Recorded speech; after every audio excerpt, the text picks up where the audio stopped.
The rain poured down for 40 days, and the waters rose and lifted the ship high over the earth. Every living, breathing creature that lived on dry land died. People and animals, crawling creatures and flying birds, every last one of them, gone. The only people who survived were Noah and those with him on the ship.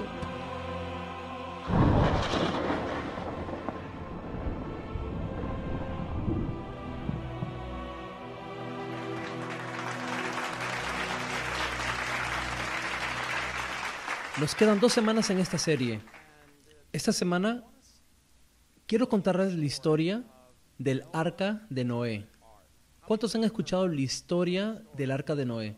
Déjenme saberlo. ¿Está bien? No actúen tan emocionados. Es una buena historia. Empezó unos 600 años después de la creación del mundo. La belleza que Dios había creado, el corazón que Dios tenía en mente, entró en esta relación con su creación. Tú y yo, y empezaron a ir en la dirección equivocada. La violencia, de acuerdo con Génesis 6, se había apoderado del mundo. Solo quiero leer una escritura para entender el contexto de lo que estaba sucediendo en Génesis 6. Es el versículo 5. Lo pondrán en la pantalla. Miren lo que dice. El Señor vio la magnitud de la maldad humana en la tierra y que todo lo que la gente pensaba, o la próxima palabra es clave, imaginaba, era siempre y totalmente malo. La palabra imaginaba en hebreo lleva la idea de moldear o crear, especialmente filosóficamente. Lo que sucedió 600 años después que Dios creó el mundo empezó a ser moldeado filosóficamente diferente a lo que Dios quería. En vez de paz, en vez de alegría, en vez de pasión, ahora había un gran sentido de violencia, un gran sentido de maldad. La Biblia nos hace entender que nuestro adversario o el enemigo estuvo involucrado en esto. Hay una pequeña frase en Génesis 6 que dice, los hijos de Dios tomaron como esposas a las hijas del hombre. Hay muchos eruditos teólogos, quienes creen que se está hablando sobre cómo los ángeles caídos habían entrado en intimidad sexual con los seres humanos. Si leen el texto, dice, el resultado de eso fueron los gigantes. Hubo gigantes en la tierra. No sé lo que todo eso significa, pero lo que sí entiendo es que el mundo que Dios había creado empezó a caer después que Adán y Eva pecaron. Llegó al punto que 600 años después estaba yendo en una dirección completamente diferente. Este mundo que Dios había creado se estaba destruyendo.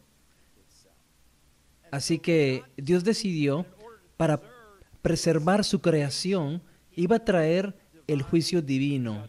Iba a hacer algo al respecto. Levantó un hombre llamado Noé. Le dijo a Noé, en gran detalle, que construya un arca bien grande. Vamos a verlo en un momento. Dios le dio las dimensiones sobre lo largo, lo ancho, lo alto, de qué debe ser hecho, cómo hacerlo a prueba de agua. Dios estuvo bien involucrado en cómo esta arca debía ser. Le tomó décadas a Noé. Algunos dicen 100 años para construir esta arca. Todo el tiempo que está construyendo el arca, está advirtiendo a las personas que se han alejado de Dios y que el juicio de Dios viene y que ellos deben arrepentirse. Eso simplemente significa un cambio de pensar que lleva a un cambio de dirección. Pero nadie le hizo caso. Un día, después que terminó el arca, Dios le dice a Noé, es hora de entrar en el arca. Noé, su esposa, sus 3 hijos y sus esposas entran en el arca, junto con los animales. Seguro han escuchado la historia. Dios le dice a Noé que él los llevaría al arca y que Noé los metería en el arca, 2 de cada animal que no puedes comer y 7 de cada animal que puedes comer. Después, las escrituras son bien claras. Dios cerró la puerta. No fue Noé, fue Dios quien cerró la puerta. Después llueve durante 40 días y 40 noches. Las escrituras dicen que hasta este punto nunca había llovido. Y el agua no solo cayó del cielo, la tierra antes de esta lluvia era regada desde abajo. Había manantiales subterráneos. De hecho, hay ríos, como algunos han visto en las cuevas, han visto esas cosas. Las escrituras dicen que entraron en erupción, así que hay agua del cielo y agua del suelo. Como consecuencia, terminamos con un diluvio. La Biblia dice que el diluvio es tan grande que cubre las montañas más altas. La cosa interesante es que puedes ir y ver cualquier cultura antigua y todas tienen historias de un diluvio. Son diferentes de cada una, pero es interesante que todas estas culturas diferentes hablan sobre un diluvio. Creo que es porque hubo un diluvio. De todos modos, Noé estuvo en el arca por un año, 10 meses, y después mandó un ave, el ave regresa, no hubo donde aterrizar para el ave, después manda una paloma, la paloma regresa con una hoja de olivo. Noé se da cuenta que está bien salir del arca, tomó como un año. No sé sobre ustedes, pero yo he estado en cruceros de 5 días. Cuando regreso a casa y llego a la cama, siento como si sigo en el barco. ¿Alguna vez han experimentado eso? ¿Puede imaginarse estar en un barco siendo mecido de un lado al otro, yendo donde sea que la corriente te lleve durante un año? 3 días después de la Pascua judía, se abre la puerta. ¿Se dan cuenta que 3 días después de la Pascua judía es cuando celebramos? ¿Alguien sabe? La Pascua. Las escrituras nos dicen que el arca se detuvo sobre la montaña Ararat, en lo que en el futuro sería la Pascua.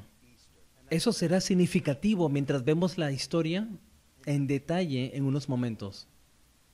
Dios le dio, con Noé, su esposa, sus 3 hijos, sus 3 esposas, Dios le dio a la humanidad una segunda oportunidad. Si quieren saber lo que sucede, los animo a leer la historia. Es bien similar a lo que le sucedió a Lot y lo que cubrimos hace unas semanas.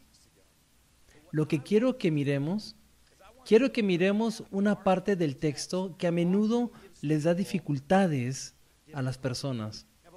Antes de llegar ahí, quiero decir algo pequeño sobre el hecho que hay muchas veces que las personas dicen, no creo la historia del arca de Noé, que todo el mundo fue inundado, que todo esto sucedió. Se me hace difícil creerlo. Este es mi reto para ustedes. Mi reto es, asegúrate que tu decisión esté basada en la investigación, porque hay eruditos verdaderos, eruditos reconocidos, que han hecho muchas investigaciones en la arqueología, historia, muchos de esos campos. Solo los animo, si nunca has investigado eso, te animo a investigarlo. No solo creer al profesor que tuviste en tu primer año de la universidad. No siempre están correctos. Y tú quieres saber porque hay mucho en riesgo en esto. Así que antes que digas no puedo creer eso, asegúrate de saber a qué dices que no crees. Y haz tu propia investigación. Puedes ser sorprendido. La otra cosa que quiero decir es, para mí es importante, ¿qué es lo que Jesús pensó sobre esta historia? ¿Jesús pensó que era un mito y algo de lo que podíamos aprender o pensó que en verdad sucedió? Lo bueno es que podemos descubrir lo que Jesús pensó sobre el arca de Noé, porque habla sobre eso en Mateo 24 y lo compara a lo que va a suceder en la cultura cuando Él regrese. Cuando Jesús se fue, dijo que iba a regresar. Miren conmigo Mateo 24:37. Dice, cuando el Hijo del Hombre regrese, este es Jesús hablando, será como en los días de Noé. Así que sabemos que creía en la existencia de Noé. En esos días, antes del diluvio, la gente disfrutaba de banquetes, fiestas y casamientos hasta el momento en que Noé entró en su barco. Sabemos que Jesús cree que hubo un diluvio y un arca o barco. La gente no se daba cuenta de lo que iba a suceder hasta que llegó el diluvio y arrasó con todos. Así será cuando venga el Hijo del Hombre. Repito, solo los animo, antes de descartar todo eso y decir, no puedo creer eso, haz una investigación. Investiga, porque tienes mucho riesgo en esto. Ahora, parte de la historia de la cual no hablamos, porque a veces es incómoda, es lo que Dios hace aquí. La respuesta de Dios a la violencia del hombre, el juicio divino de Dios. Cuando leen Génesis 6, a veces puedes retroceder.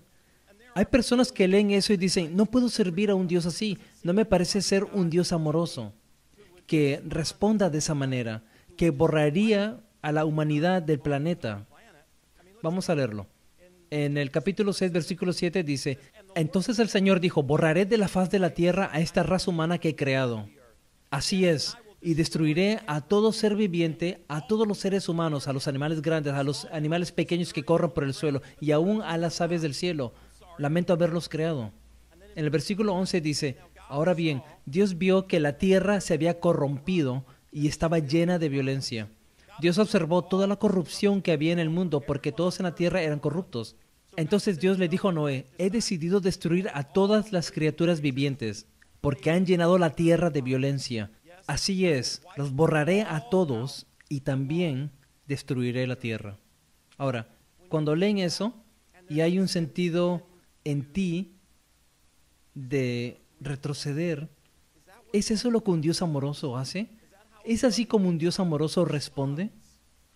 ¿Puedo servir, comprometerme, someterme a un Dios que borrará a la mayoría de la humanidad?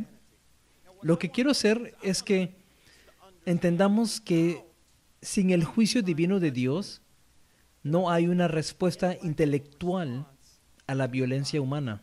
Volveré a decirlo y les mostraré a lo que me refiero. Sin el juicio divino no hay una respuesta intelectual que nos satisfaga en cuanto a la violencia humana. En otras palabras, la violencia humana exige el juicio divino.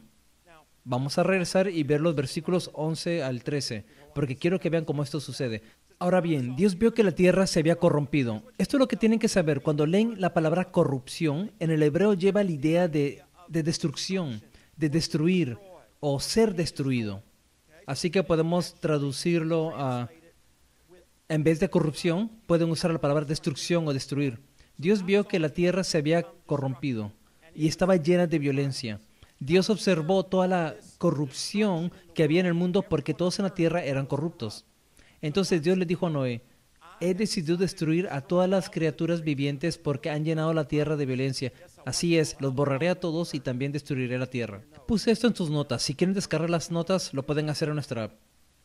Lo que Dios está diciendo es, voy a destruir a los autodestructivos. En otras palabras, Dios vio al planeta y se dio cuenta que nosotros, los humanos, estábamos destruyendo el planeta y uno al otro con violencia humana, la maldad, la violencia que nos hacíamos el uno al otro y a la tierra. Entonces Dios entra y dice, voy a juzgar esto, no para destruir a la humanidad, porque va a preservar a la humanidad, sino para preservar su creación. Vamos a ver que en realidad es un acto de gracia. En el versículo 6 dice esto, entonces el Señor lamentó haber creado al ser humano y haberlo puesto sobre la tierra. Ahora, cuando retrocedes, creo que es una reacción natural. Cuando leo Génesis 6 y veo que Dios, o leo sobre Lot, Sodoma y Gomorra, y que Dios va a destruir a todos, o cuando Dios le dice a su pueblo que entre en Canaán y que maten a todos los cananeos, hay un sentido de, solo retrocedes. Tiendes a preguntar, ¿cómo puede un Dios amoroso hacer algo como eso? Creo que es una respuesta natural. Una de las razones que creo que es una respuesta natural es porque esa también es la respuesta de Dios. Si ven la última parte del versículo 6, dice, se le partió el corazón. En otras palabras, la respuesta de Dios a la violencia entre los humanos le partió el corazón. La palabra, repito, recuerden que Génesis fue escrito en hebreo. La palabra lleva la idea de un anhelo insatisfecho o una angustia amarga. Dios tiene estos sentimientos en cuanto al texto de un anhelo insatisfecho, en otras palabras, lo que quería que la tierra sea, ahora la humanidad lo está destruyendo. Para preservarlo, Dios decide entrar con su juicio, no para destruirlo, sino para darle otra oportunidad. Pero esta acción le parte el corazón. Esta acción crea dolor para Dios. La palabra también es usada en Isaías 49 para que entendamos lo que Dios está diciendo aquí. Dios dice, jamás. ¿Puede una madre olvidar a su niño de pecho? ¿Puede no sentir amor por el niño al que dio a luz? Pero aún si eso fuera posible, yo no los olvidaría a ustedes. Mira, he escrito tu nombre en las palmas de mis manos. Mientras Dios no necesitaba una relación con nosotros, Él decidió entrar en una relación con nosotros. Decidió amarnos, aunque no merecemos ese amor. ¿Qué le causa eso a Dios? Eso le causa un gran dolor. Aún así, continúa en la relación. Puede regresar a Génesis 3 cuando Adán y Eva pecaron. Dios puede decir, me cansé de esto. Y terminar todo. Lo podemos ver aquí, lo podemos ver en la historia de Sodoma y Gomorra. Dios no lo hace. Está dispuesto a experimentar lo que las Escrituras dicen que es dolor para continuar teniendo una relación con nosotros y continuar dándonos otra oportunidad para descubrir y experimentar todo lo que tenía en mente cuando nos creó. Entonces, el sentimiento natural de, esto es difícil de aceptar, no es único, porque eso es exactamente lo que Dios experimentó. ¿Cómo es el juicio divino? Es importante. Si en verdad vamos a entender quién Dios es, para entender su amor, tenemos que entender su juicio, entender su ira. ¿Por qué Dios trae su juicio divino en esta situación? No sé todas las respuestas, pero quiero darles un par de cosas en qué pensar. Cuando estés en casa en la noche y Dios empieza a tocar tu corazón o empieza a tocarte en el hombro y solo quieres descartarlo y decir, nunca pudiera servir a un Dios así, quiero que pienses sobre un par de cosas. Esta es la primera. El juicio divino de Dios es un argumento contra la violencia humana. El juicio divino de Dios es un argumento contra la violencia humana. En otras palabras, la violencia es natural en la naturaleza. ¿Están de acuerdo conmigo? Cuando ves a la naturaleza y ves una araña comerse una mosca, eso es violento. En los últimos 3 días en nuestra casa tuvimos 19 culebras. Salimos una noche y las tuvimos en la parte de al frente, justo donde la puerta está en el garaje. Por atrás hubo 2 o 3. Y en la mañana me levanté y había 10 o 12 culebras más. Cuando vimos las culebras, a mí no me gustan las culebras. No sé si a ti sí, pero a mí... De hecho, soy un asesino de culebras. Admito que maté 6 o 7 esa noche. En la mañana cuando salí, estaban en la piscina. No sé si son mocasines de agua o venenosas. Así que llamamos al exterminador. Él viene y las coge con las manos. Dice que son culebras de agua. No son venenosas. Me dice la diferencia y obtengo toda esta información. Me pide un contenedor y pone todas las que capturó en ese momento. Unas 8 o 9 culebras que sacó de la piscina. Las pone en un contenedor porque son bebés. Y dice que se las va a llevar a casa y se las dará de comer a su serpiente. Tiene serpientes reales, cobras, y ahora va a llevar a estos bebés y dárselas de comer. ¿Saben lo que van a hacer estas serpientes? Se las van a comer. Eso es violento. ¿Están de acuerdo? Me hizo sentir mal por las culebras pequeñas que había matado la noche anterior. El resto de culebras que encontré las dejé ir en el patio de atrás porque no quería que se conviertan en comida. Es violento, la naturaleza es violenta. La mayoría de las veces no respondemos con retroceso. Eso es lo que la naturaleza hace. Cuando ves una serpiente grande comerse a una culebra pequeña, ves un pez grande comerse a un pez pequeño, o los virus que entran en tu cuerpo ataca a esos virus y se come esos virus y los destruye. No dices, ¿puedes creer esa violencia? La naturaleza es violenta. ¿Por qué cuando una nación grande se come a una nación pequeña, hay algo dentro de nosotros que dice, eso está mal? Eso no debe suceder. ¿Por qué cuando una persona es violenta contra otra persona, como experimentamos aquí en el área de Cooper City, Pembroke Pines, hace unas semanas, por qué decimos, eso no está bien? es un acto de violencia que no debe ser tolerado. ¿De dónde viene eso? Viene de la realidad del juicio divino de Dios. Pueden verlo así. Si voy aquí y dibujo una línea, ¿qué clase de línea es esa? Es una línea curva, ¿cierto? ¿Cómo sabes que es una línea curva? Sabes que es una línea curva porque todos tenemos uno de estos. Es una regla. Cuando ponen esta línea recta al lado de la línea curva, pueden ver que es una línea curva. ¿Por qué? Porque tienen un estándar. Sin el estándar, pudieran discutir sobre esto. Porque no hay una razón para llamarla una línea curva. Tal vez la llamaría una línea recta, pero hay un estándar que nos permite definir qué es una línea curva. Es lo mismo en cuanto a la violencia. ¿Por qué podemos reconocer la violencia? Para hacer eso necesitamos un estándar que está fuera de la naturaleza y hable en la naturaleza. Eso es lo que Dios hace. Si vamos a ser capaces de responder intelectualmente, porque si Dios no existe, entonces no debería haber una respuesta a mí quitarte lo que quiera quitarte. Eso es lo que los perros hacen. Es lo que los reptiles hacen. Es lo que los virus hacen. El más fuerte gana. Pero como hay un Dios que juzga, que ha definido lo que es violento y no violento, nosotros tenemos un retroceso natural a esas cosas que vemos. Sin eso, no hay una respuesta intelectual, no hay una discusión para la violencia que vemos. Este es el segundo pensamiento. El juicio divino de Dios es un antídoto contra el veneno de la venganza. El juicio divino de Dios es un antídoto contra el veneno de la venganza. Hablamos sobre la venganza hace unas semanas. ¿Cuántos han sido lastimados?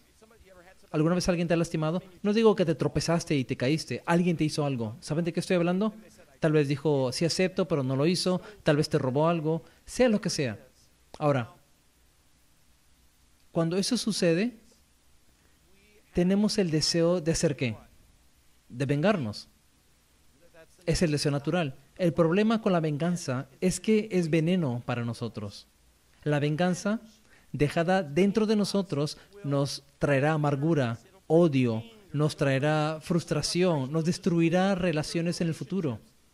¿Qué debemos hacer? Debemos perdonar. Pero esta es la realidad. Si puedes perdonar con tu propia voluntad, esto es lo que yo digo. En verdad no has sido lastimado. Yo he sido lastimado al igual a muchos de ustedes. Y después fui bien lastimado. Hay una diferencia. Porque cuando era lastimado, era fácil perdonar.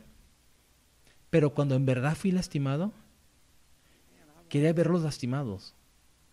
Mi voluntad no era lo suficiente fuerte para exigir que perdone.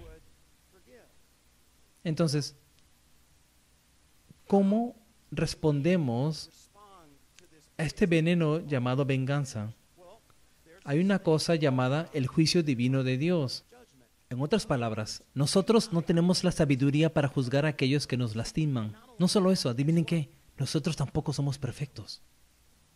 Así que no tenemos el derecho para juzgar. Tampoco tenemos el poder para juzgar.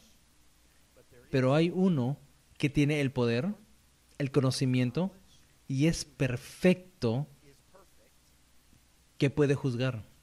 Vamos a ver a las Escrituras. Miren lo que las Escrituras dicen en Proverbios 20:22. Nunca digas, me vengaré de este daño. ¿Qué debemos hacer? Confía en el Señor y Él, ¿cuál es la próxima palabra? Él actuará por ti.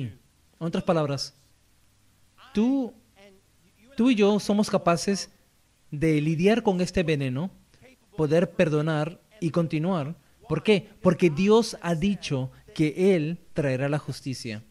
Él se encargará de la situación. Él dará el castigo. Y el castigo que Él dará será justo y correcto. Por lo tanto, ¿qué puedo hacer? Puedo continuar. Puedo expulsar el veneno y el deseo por la venganza y perdonar.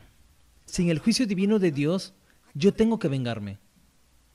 Porque si no lo hago, no hay justicia.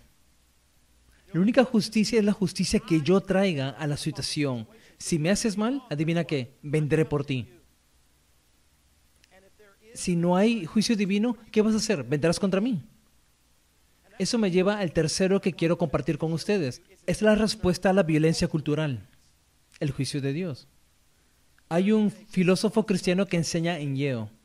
Estaba leyendo un artículo que lo citaba. Esto es lo que él dijo. Y así la violencia prospera, alimentada en secreto por la creencia en un Dios que se niega a usar una espada. Continuó diciendo, si crees que pasajes como el de Génesis 6 son lo que llevan a la violencia y guerras, en otras palabras, es esa clase de Dios que lleva a la guerra, dice, la única manera de tener ese pensamiento es si has crecido en un país como América, en los barrios residenciales donde no has experimentado la violencia. Porque dijo, cuando queman tu casa, tus hijos son asesinados y tu cónyuge es violada, está listo para levantar la espada e ir a pelear.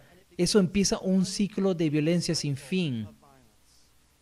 La única cosa que evita que un grupo de personas continúe haciendo violencia a otro grupo de personas es el juicio divino de Dios.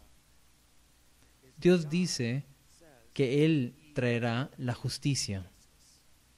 Es nuestra fe en un Dios que hará exactamente lo que leemos en Génesis 6, que nos permite, en vez de levantar la espada, a dejarla caer. Miren lo que Hebreos 10 dice. Pues conocemos al que dijo, está hablando sobre Dios, tengo el derecho de vengarme y pagarles por su maldad. El Señor Dios juzgará a su propia gente. Es la cosa más aterradora de todas las que se enfrentan, el juicio del Dios vivo. Cuando pensamos sobre estas tres cosas, empezamos a entender un poco la gracia que se descubre en el juicio de Dios. A veces no nos gusta pensar sobre el juicio de Dios, no nos gusta pensar sobre la ira de Dios, pero es un acto de amor por su creación, aunque rompa su corazón hacerlo. Creo que es como la disciplina que un padre tiene que ejercer con su hijo. No es cruel y malo, es el amor que exige que ese padre traiga juicio sobre lo que sea que fue esa acción. Ahora, dentro del mismo texto, porque la historia del arca de Noé no es solo una historia sobre el juicio de Dios, también es una historia sobre la gracia de Dios. La pregunta puede ser, ¿quién es el que recibe esta gracia? Sabemos en la historia que fue Noé, porque lo leemos en Génesis 6:8, pero Noé encontró favor. Pueden resaltar esa palabra en la app, porque la palabra favor también puede ser traducida, y lo es en algunas traducciones como gracia. Noé encontró gracia delante del Señor. Ahora, ¿cómo experimentas esta clase de favor? ¿Cómo experimentas la gracia de Dios en vez del juicio de Dios? Bueno, hay muchos textos que podemos ver, pero solo puse Santiago 4:6. Dios se opone a los orgullosos, en otras palabras, se pone en contra de los orgullosos, trae juicio sobre los orgullosos, pero da favor o da gracia ¿a quién? A los humildes. ¿Quién es el que recibe la gracia que descubrimos en el texto o la historia del arca de Noé? Bueno, es Noé quien recibe favor, pero la razón que encuentra favor es por su voluntad de ser humilde. ¿Sabe lo que vamos a descubrir durante los 100 años que Noé predicó que el juicio divino venía? ¿Por qué nadie más entró en el arca? Porque no podían ser humildes.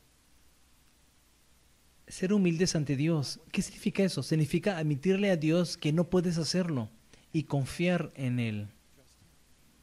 Ser humildes ante Él es el camino, en cuanto a las Escrituras, en el cual recibimos la gracia de Dios. Vamos a ver cómo luce su gracia en la próxima historia, porque no es solo cierto sobre la historia en Génesis 6, también es cierto sobre nuestra historia. Quiero que vean cómo eso funciona junto. ¿Cuál es la gracia en la historia de Noé?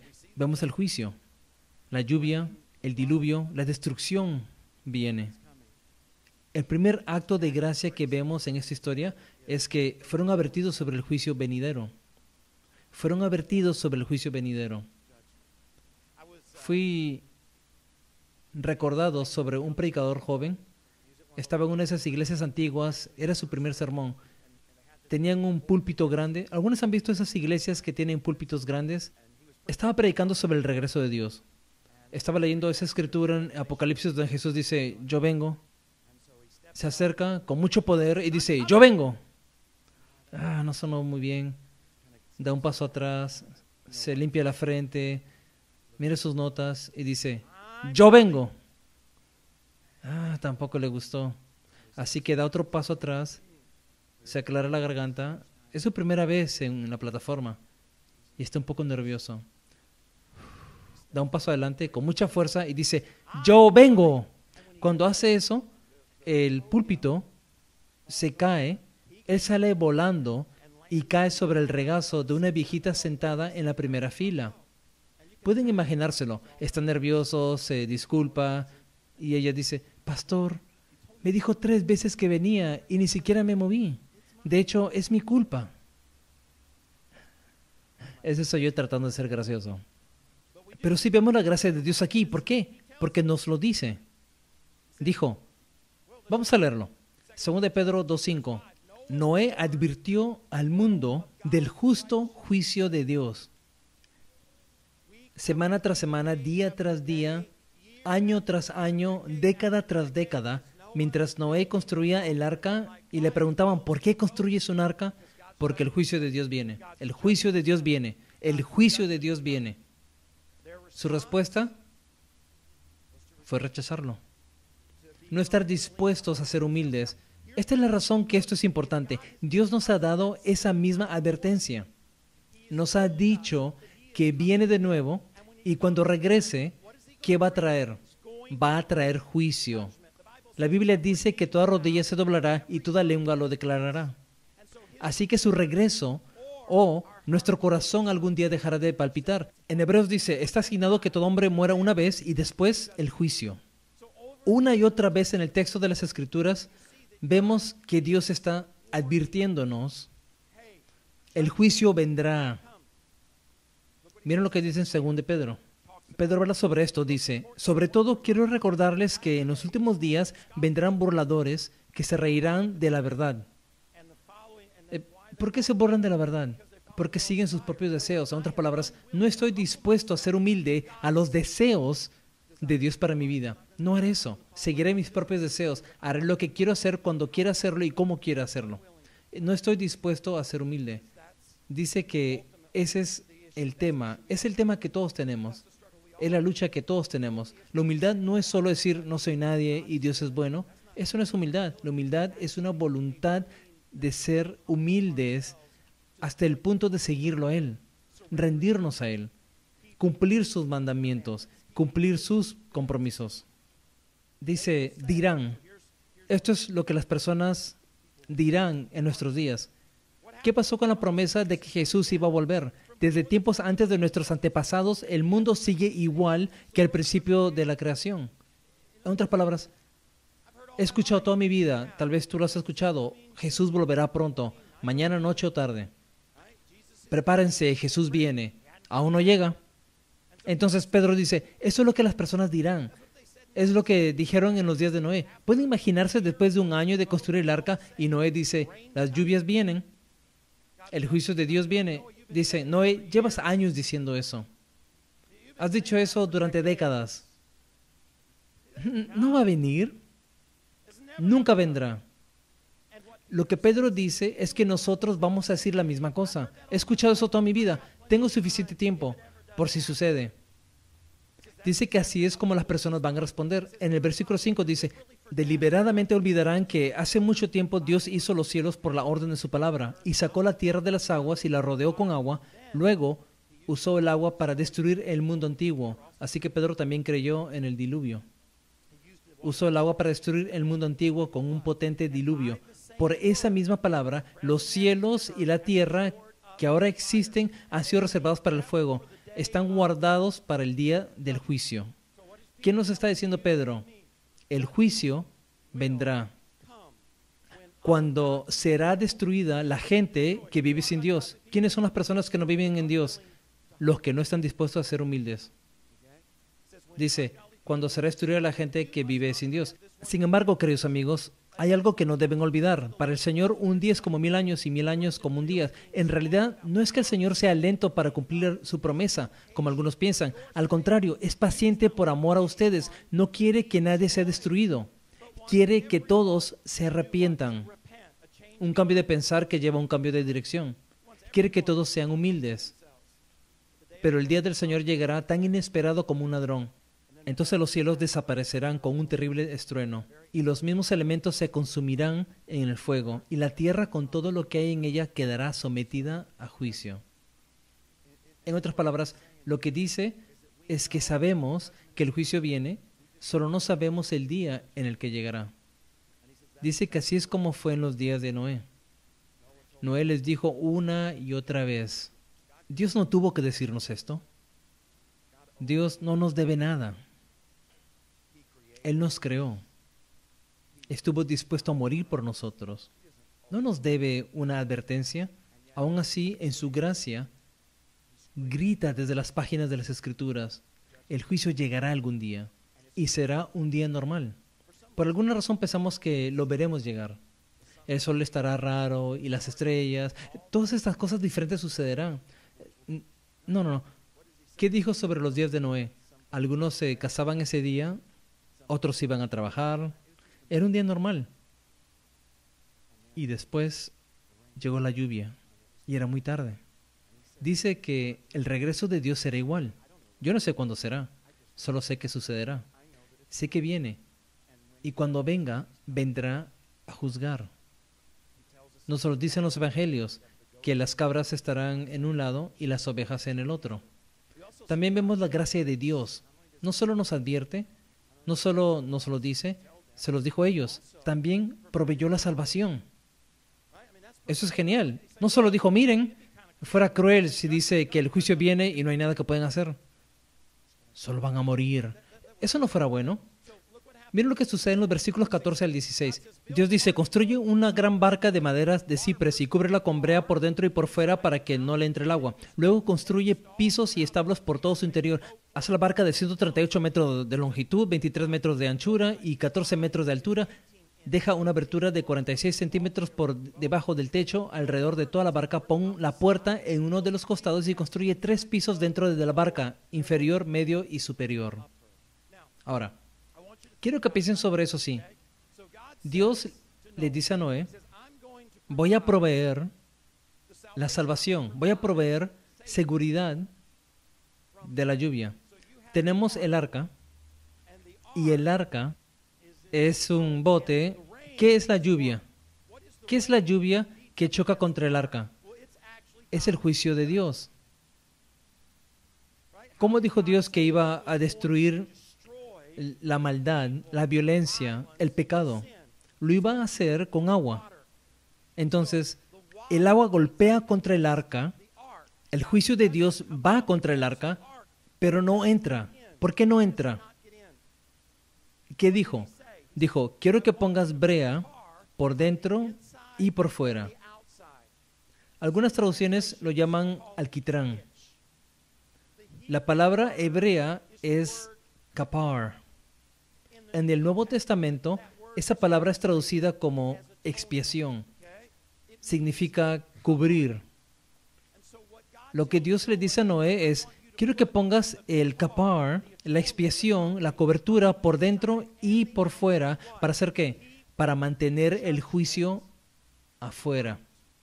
Para traer la salvación a cualquiera que esté dentro del arca. Ahora, si vamos al Nuevo Testamento y lo traemos a nosotros, vamos a ver en 1 de Pedro 1, pues ustedes saben que Dios pagó un rescate para salvarlos de la vida vacía que heredaron de sus antepasados. No fue pagado con oro ni plata, los cuales pierden su valor, sino que fue con la preciosa sangre de Cristo, el Cordero de Dios que no tiene pecado ni mancha. Dios lo eligió como el rescate por ustedes mucho antes de que comenzara el mundo. Cuando piensas sobre la cruz, tienen las Escrituras advirtiéndonos, el juicio de Dios viene. Lo que Pedro nos dice es, ¿contra qué vino el juicio de Dios? Vino contra la cruz. Isaías 53 dice que Él fue un cordero para el matadero. Fue traspasado por nuestras rebeliones. Entonces, la ira de Dios viene contra la cruz. ¿Qué es lo que nos protege de la ira de Dios? Es la expiación, la cobertura de la cual acabamos de leer. Es la sangre de Cristo. Nosotros estamos a salvo en Cristo. ¿Por qué? ¿Porque somos buenos? No. Por la expiación, por la cobertura. Porque su sangre nos protege del juicio de Dios. Así como lo hizo en los días de Noé. Esto es gracia. Yo no merezco esto. Tú no mereces esto. Aún así, Dios proveyó una cobertura para proteger a aquellos que confían en Él de su juicio. Entonces, la gracia de Dios es vista en la advertencia que nos da. Su gracia es vista en la salvación que provee para nosotros. Pero por tercero, hay una acción que se requiere. En Génesis 7, ¿cuál es esa acción? ¿Qué tuvo que hacer Noé para estar a salvo del juicio de Dios? Dice, cuando todo estuvo preparado, el Señor le dijo a Noé, entra en la barca con toda tu familia, porque puedo ver que entre todas las personas en la tierra, solo tú eres justo. Así que Noé hizo todo tal como el Señor le había ordenado. Luego el Señor cerró la puerta detrás de ellos. Entonces, lo leímos hace poco, ¿lo recuerdan? Cuando Dios le dijo cómo construir este barco, le dijo que ponga una puerta en el barco. La única manera que Noé podía ser protegido del juicio es haciendo ¿qué? Entrar en el barco. Tuvo que entrar en el barco. Tienen que saber que hay muchas personas que pasaron por el barco y dijeron, te apuesto que ese barco flotará. Qué pena que no hay océano cerca de nosotros. Les apuesto que hay personas que pasaron y dijeron, ese es un barco grande. Creo que es un barco. Creo que es un barco que puede flotar. Pero, ¿qué es lo que no hicieron? No entraron en el barco. Como consecuencia de no entrar en el barco, aunque creían que era un barco, no fueron rescatados. No fueron salvados. La salvación no es la consecuencia de lo que hizo. Vino como consecuencia de lo que creía. Hebreos nos dice eso. Fue por la fe que Noé construyó un barco grande. ¿Cuál fue la fe que Noé tenía? Era la creencia que debería ser humilde ante Dios y que debería seguirlo, hacer lo que pidió. ¿Por qué? Porque es mayor que yo. Continúa y dice, obedecía a Dios, quien le advirtió de cosas que nunca antes habían sucedido. Por su fe, Noé condenó al resto del mundo y recibió la justicia que viene. ¿Cómo llega la justicia? No es por lo que haces, no es por construir el barco, sino por la fe. Al creer en lo que Dios le dijo que haga. Así es como entró en el barco. Cuando nosotros vemos la cruz, cuál es nuestra expiación, nuestra cobertura del juicio de Dios que viene, Juan 10:9 dice, Jesús dice, yo soy la puerta. Si alguien entra por mí, será salvo, y entrará, saldrá y hallará pastos. Jesús dijo, yo soy la puerta. Si nosotros queremos estar en Cristo, solo hay una manera de entrar, y es a través de Cristo. En Efesios 2 dice, Dios los salvó por su gracia, cuando, ¿qué? Creyeron. Es importante entender esto. No es tu fe, tu creencia, que provee la salvación. Es la gracia de Dios. En otras palabras, puedes creer todo el día, pero si no hay una cruz, no experimentarás la salvación. Noé podía creer, pero sin un barco se mojará. Experimentará el juicio. Es la gracia de Dios que provee la salvación que por fe, en otras palabras, creemos. Tienes que entrar en Cristo. Tienes que entrar en el barco. Dice, ustedes no tienen ningún mérito en eso, es un regalo de Dios. La salvación no es un premio por las cosas buenas que hayamos hecho, así que ninguno de nosotros puede jactarse de ser salvo. ¿Cuál es la acción que se requiere? Es estar en Cristo, poner nuestra fe en Él. Este es mi miedo. ¿Les puedo contar mi miedo? Mi miedo es que hay muchas personas que dicen, ese es un barco y ese barco flotará, pero no ser humilde para entrar en él. ¿Qué significa eso para mi vida? Si en verdad descanso en Cristo y creo que Él sabe más sobre todo aspecto de mi vida que yo, si en verdad voy a ser humilde y seguirlo en mis relaciones, mis finanzas, si en verdad voy a ser humilde ante Él, estoy bien mientras crea que esa es una cruz, hay un Dios. ¿No es eso todo lo que tengo que hacer? ¿Solo creer que Dios existe y decir que lo amo? No. Tienes que entrar. Es la única manera. Jesús mismo lo dijo. En el día de juicio habrá muchos que dirán, Señor, Señor, hicimos todas estas cosas en tu nombre. ¿Y qué va a decir? Nunca los conocí. Es muy tarde. El trueno ha sonado, el relámpago ha destallado y la lluvia está cayendo. Así que solo los animo, les suplico, ¿están en el barco? No si creen, están en Él, han confiado en Él. Yo siempre lo veo como sentarse. Cada vez que te sientas, pones toda tu fe sobre esa silla. No es una fe tonta, puedes mirarla y ver que te sostendrá. Confíes en ella completamente. Eso es lo que significa estar en Cristo. No significa pasar por la silla y decir, es una buena silla, creo en esa silla, amo la silla. No. Es sentarse. Quiero darles una oportunidad para hacer eso. Dices, Troy, no sé. Dice que tenemos que ser humildes. Es la razón que los voy a retar un momento a venir aquí al frente. Porque hay un aspecto al moverse que nos hace humildes. Es difícil admitirlo. No puedo hacer esto. Es difícil admitirlo. Durante muchos años había pensado que mirar el barco era suficiente. Apuesto que algunas de esas personas ayudaron a Noé a construir el barco de vez en cuando estaban aburridos. Solo no entraron en él. Igual como algunos de nosotros, de vez en cuando vamos a la iglesia. No tenemos nada contra la iglesia, pero no estás en Cristo. No sé si regresará hoy o en 100 años, pero sé que lo hará. Y es mi oración que todos nos encontremos en Cristo.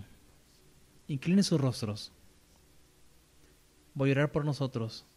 El equipo va a cantar y los voy a invitar. Si estás aquí y es hora que entres en el barco, no pregunto si vienes a esta iglesia, no pido que te hagas miembro de la iglesia, no pregunto si eres una buena persona o una mala persona. No tiene nada que ver con eso. Hay muchas personas buenas que no entran en el barco.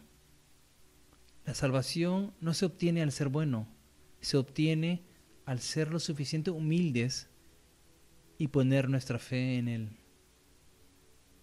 Si Dios está tocando tu corazón o tocándote en el hombro, si sabes que está trabajando en tu vida en este momento, voy a orar por ti, porque requiere valentía y humildad para venir aquí al frente.